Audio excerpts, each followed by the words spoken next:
commencer donc par les Pyrénées, et parmi les plus célèbres, il y a Hannah Arendt qui est là, il y a Franz Werfel, il y a énormément, Walter Benjamin arrive un peu plus tard et se suicide. Donc c'est un lieu d'échappatoire, enfin un lieu où on tente d'échapper à la Gestapo, aux Allemands, à la milice. Et puis la plupart donc ne peuvent pas s'échapper puisque les cols sont infranchissables. En plus, certains y parviennent avec les pieds gelés, enfin, il y a des drames énormes, les gens sont ramassés dans la montagne, dans la neige et tout.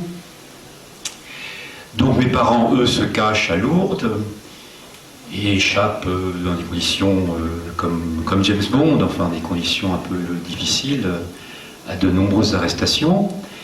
Et nous sommes donc dans la haute montagne, si c'est la montagne. Alors, le livre est assez bouleversant parce que il est basé sur des archives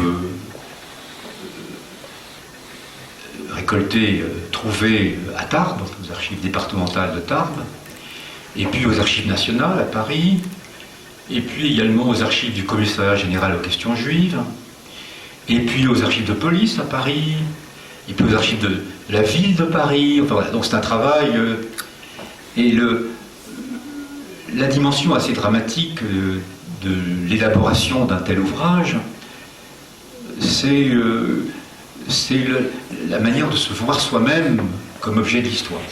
C'est-à-dire, c'est quelque chose, une expérience que peu d'historiens ont pu mener, de se voir soi-même avec son nom, sa date de naissance, où on est dans les rapports de police. Donc, dans ce livre, il y a tout un ensemble de rapports de police où la milice,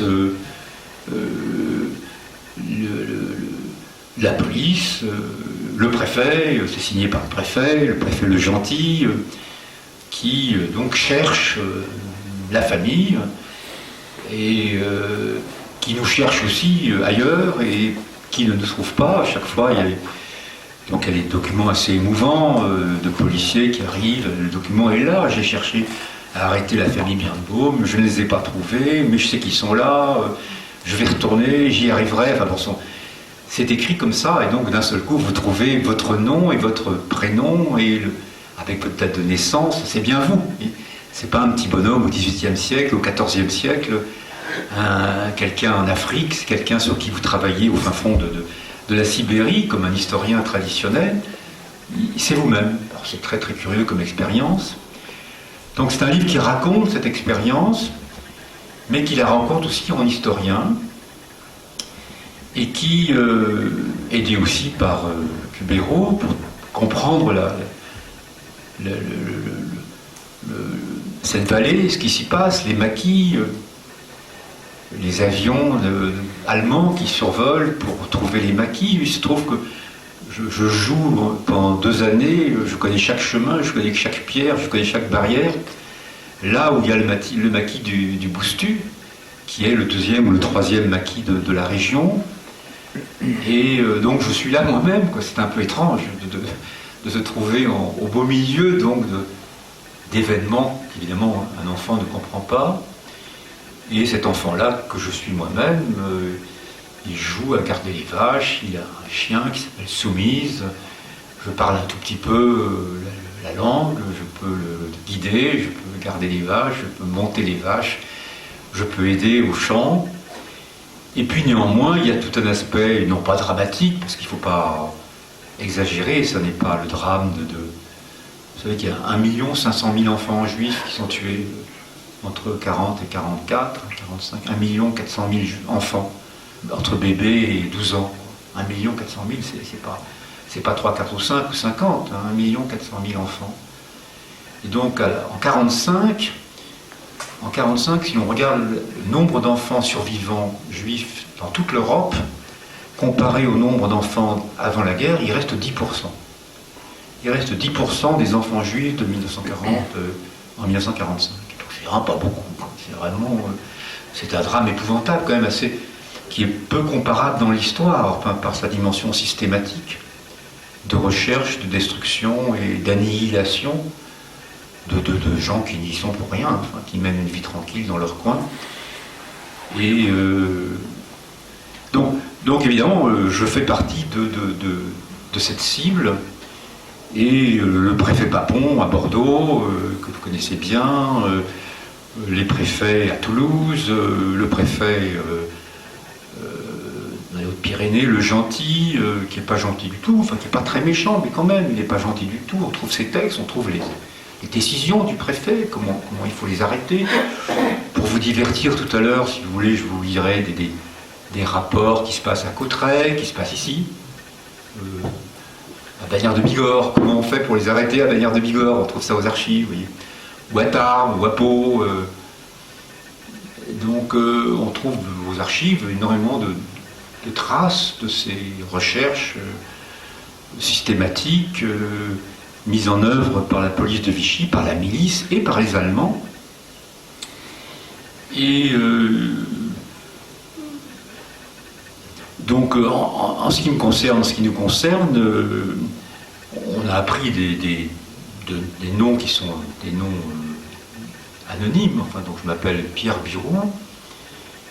Et donc c'est toute une expérience, à nouveau pas dramatique, il ne faut pas exagérer, vous voyez. Mais enfin, c'est une expérience un peu particulière, à un âge très jeune, quand même, entre 2 ans et 4 ans, qui est un âge compliqué pour se structurer dans la... Donc il y a énormément de travaux de psychanalyse, je ne sais pas si vous les avez lus, mais qui sont tout à fait bouleversants. Il y a énormément de travaux, soit américains, soit français, sur les conséquences traumatisantes, n'exagérons pas, mais assez traumatisantes quand même, du fait de porter un faux nom, d'être différent, de ne pas parler de soi-même, d'être dans le silence, de dire en permanence « il faut parler tout doucement, il y a des enfants de partout ». Et donc cette idée d'être tout doucement, d'être caché, à 2 ans, 3 ans, être caché, qu'est-ce que ça veut dire? Et il y a des travaux extrêmement intéressants de savoir à quel âge on est caché. Est-ce que c'est plutôt à 2 ans? Est-ce que plutôt à 5 ans? Évidemment, les traumas sont différents. Le suivi à long terme de l'histoire sur le devenir de ces enfants qui ont survécu est différent selon l'âge auquel ils ont été cachés. C'est tout à fait intéressant. Des travaux de psychanalystes qui sont récents, enfin depuis 5-6 ans, 5-8 ans. Puisque cette génération, qui est la mienne, je suis un vieux bonhomme malheureusement, cette génération parle d'elle-même maintenant, après très longtemps, où elle est demeurée dans le silence. Puisque ce silence, je l'ai toujours maintenu, j'ai beaucoup enseigné aux États-Unis, donc je pourrais par exemple rappeler à quel point aux États-Unis on est friand de ce type d'interview, donc il y a toute une fondation à Yale qui est très connue, sur Spielberg, il y a énormément de travaux qui sont faits sur la mémoire, et très souvent j'ai été sollicité comme professeur pour parler, et j'ai toujours refusé, donc il a fallu énormément de temps pour revenir à ces questions, et finalement le biais que j'ai trouvé, c'était un biais un petit peu positiviste, comme on dit dans mon jargon, c'est-à-dire à travers du matériel qui n'est pas larmoyant, mais qui n'est pas ah ben j'ai souffert et puis on m'a fait ça, puis c'était pas bien, c'était affreux, etc. C'est-à-dire c'est pas du tout un matériel qui fait pleurer Marie. C'est un matériel relativement sobre, qui reste distancié et qui reste où quelqu'un raconte une histoire, mais sans faire pleurer les chaumières. Vous m'arrêtez comme vous voulez, les professeurs, on appuie sur des boutons et ça parle toute une journée si vous voulez. Alors, je ne sais pas, non, il marche pas celui-là. Non mais ça va, c'est pas ce micro. Oui, puisque vous ne refusez plus de parler de vous, il y a quelque chose qui m'a un petit peu interpellé quand je vous ai lu, c'est la facilité avec laquelle Félicie a accepté de vous prendre en charge. Vous et votre sœur, parce que vous étiez avec Yvonne, votre sœur, qui avait à peu près 2 ans de plus que vous, je crois. Presque 3. Ouais, presque 3. Alors, ça s'est fait très naturellement, d'après ce que vous écrivez, et je me suis posé la question, est-ce que cette Félicie n'était pas un petit peu l'image de l'attitude des Français? C'est-à-dire qu'elle a pris 2 enfants. Je sais pas si elle savait que vous étiez juif ou pas. Elle le savait, bon, elle le savait. Elle vous a mené chez elle. Il y avait la Maria et Fabien. Et tout s'est passé sans aucun problème. Alors, est-ce que ça a été aussi simple Alors, personne n'est dans la tête de Maria et dans son fort intérieur et dans ce qu'elle a pu penser. Ça a quelque chose d'assez incroyable quand même. C'est comme un roman, enfin, sur le grand marché de Lourdes, que vous connaissez peut-être. Hop, on met 2 enfants sur une carriole et puis ils s'en vont. Alors qu'est-ce qui se passe dans sa tête? Qu'est-ce qui se passe dans la tête de mes parents? Mes parents travaillaient de manière clandestine. Mon père partait tous les matins avec des faux papiers, était recherché. Il y avait sur ses papiers juifs sa carte d'identité. Et donc il partait à Tarbes tous les matins en bicyclette. Il allait travailler à l'atelier de maroquinerie, le grand atelier qui se trouve, je ne sais pas si vous connaissez bien Tarbes, il y a une rue passante que j'ai retrouvée où il y a beaucoup de magasins, un peu prolétarisés maintenant, un peu cette rue qui part de la place principale, je ne sais plus comment elle s'appelle, vous le savez, voilà, j'imagine, je ne sais pas. Et sur la gauche, donc j'ai retrouvé cet atelier de maroquinerie. Je ne me souviens plus, c'est dans le livre. Donc il allait travailler à Tarbes en bicyclette. Ma mère travaillait à la maison, je ne sais pas ce qu'elle faisait, pour des sacs, je ne sais pas quoi, pour essayer de gagner un peu d'argent. Ils n'avaient pas de quoi vivre. Et donc, il y a eu aussi, et c'est certainement pas ça la raison principale, il y a aussi une aide financière enfin, qui a été donnée à Maria et Fabien par mes parents. Et puis peut-être qu'on était mignons, j'en sais rien, je blague. Mais en effet, ça a toujours un côté, c'est comme dans des romans, il y a ça et il y a le contraire. Enfin, il y a à la fois les gens qui aident et puis les gens qui dénoncent. Enfin, donc la part des choses est très difficile à faire, l'historiographie a beaucoup évolué, il y a une historiographie pendant très longtemps de dénonciation du comportement des Français, on a vu le chagrin et la pitié peut-être, qui a été un des moments importants, où d'un seul coup on a dit que tous les Français étaient des veaux, des dénonciateurs, des gestapistes, que toutes les concierges avaient dénoncé, donc il y a eu énormément d'ouvrages qui ont une vision extrêmement négative du peuple français pendant 40-44, et on voyait ces foules jusqu'en 44 adorant Pétain, on voyait à Lourdes, vous avez des foules entières. Lorsque je venais à Lourdes, Pétain arrive tout de suite.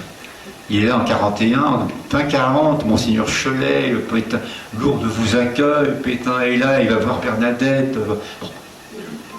Donc il faut attendre 42 pour que Monseigneur Salège, Monseigneur Montauban, Théas prennent la parole. Mais ils sont encore très seuls quand même pour prendre une parole de protestation contre ce qui se passe. Et il est difficile de vous répondre à votre question. L'historiographie n'est toujours pas tranchée. Alors il y a, pour aller dans votre sens, et pour relégitimer un peu ce qui s'est passé, parce qu'il y a quand même pas mal de morts. Vous voyez, 72 000 personnes sont déportées, donc c'est pas beaucoup, hein, 72 000, mais enfin c'est 72 000 quand même qui partent par Drancy vers Auschwitz, et dont certains partent d'ici, quoi, de Bagnères de Bigorre, Oloron, prennent le train à Oloron, voilà. Ils vont à Oloron, on les met à Gurs, à Oloron, et puis Drancy, et puis Auschwitz. Donc c'est la voie toute droite, mais c'est tracé, quoi. Alors c'est difficile de faire la part des choses. Il y a à la fois comment les gens ont pu survivre, parce que beaucoup ont survécu aussi, comment les gens ont été déportés, ils sont morts, et comment des gens ont aidé, comment des gens ont trahi, comment des gens ont dénoncé. Il est très difficile de faire la part des justes. Il y a la part des choses, excusez-moi. Il y a bien sûr évidemment tout ce qu'on appelle les justes, et il y en a dans les Pyrénées, pas énormément, mais il y en a dans les Pyrénées, on a les noms des gens qui effectivement sont justes, mais en fait on pourrait très bien élargir cette catégorie des justes. C'est une catégorie très